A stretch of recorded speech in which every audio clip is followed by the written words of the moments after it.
Almost every ET reported by any contactee appears to have been in perfect health. So, it is exciting to think that their technology to achieve health would be available to humans. The ETs told Frank that they have a complete understanding of genetics, DNA, and hormones for maintaining perfect health. Here is what John described during one of his regression-progression sessions. After leaning back and relaxing, I go out of my body directly onto an ET ship. Among other things, I am curious about their health technology. So I ask one of the ETs.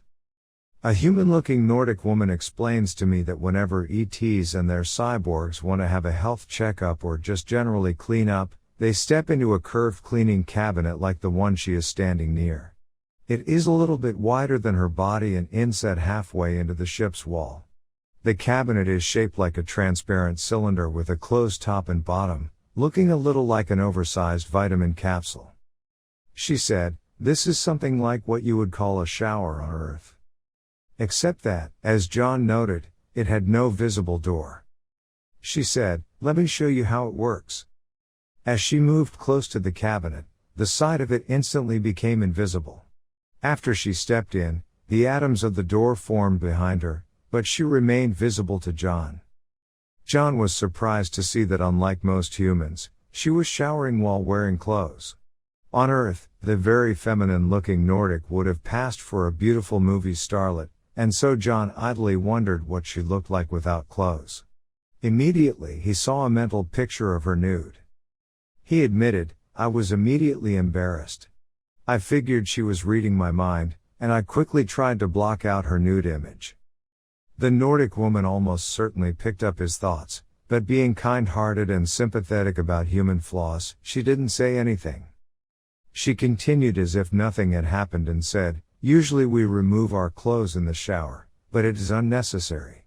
The shower works either way.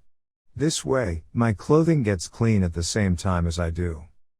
Once she was inside, an array of colored blinking lights lit up, apparently signaling that the cleaning cabinet began to operate automatically.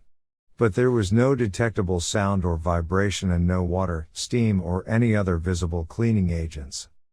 She explained, "Invisible beams are removing dirt, dead skin cells and other contaminants. Those are collected and recycled. On our ships, every single atom is recycled, reused, or transmuted into something else. There is no waste." She explained that the cleaning cabinet also performs a highly sophisticated medical inspection, including testing blood, fluids, DNA, and hormones, looking for anything that is wrong. The cabinet can automatically fix most physical problems instantly. For more severe issues, such as an accidental injury, the patient is referred to specialists with more advanced equipment. As the door opened and she stepped out, the cabinet's inside glowed with a pale green light. She explained, "Green indicates that all test results are normal. If the light were blue, that means my body needs more advanced medical treatments. If I want to know the results in detail, I mentally ask the cabinet to tell me." John eagerly asked whether he could try it. She smiled and put him off gently, saying, "Not quite yet. When you and others get lifted off Earth, you will be able to repair your health using our devices. Many of you will be happy to know that our technology can reverse the effects of aging." She explained that all advanced ET civilizations thoroughly understand anatomy and genetics so that they can repair damage to DNA and the structure of individual cells. She looked at John with a faint smile and asked, "On Earth, I understand that your females are reluctant to discuss this, but how old do you think I am?"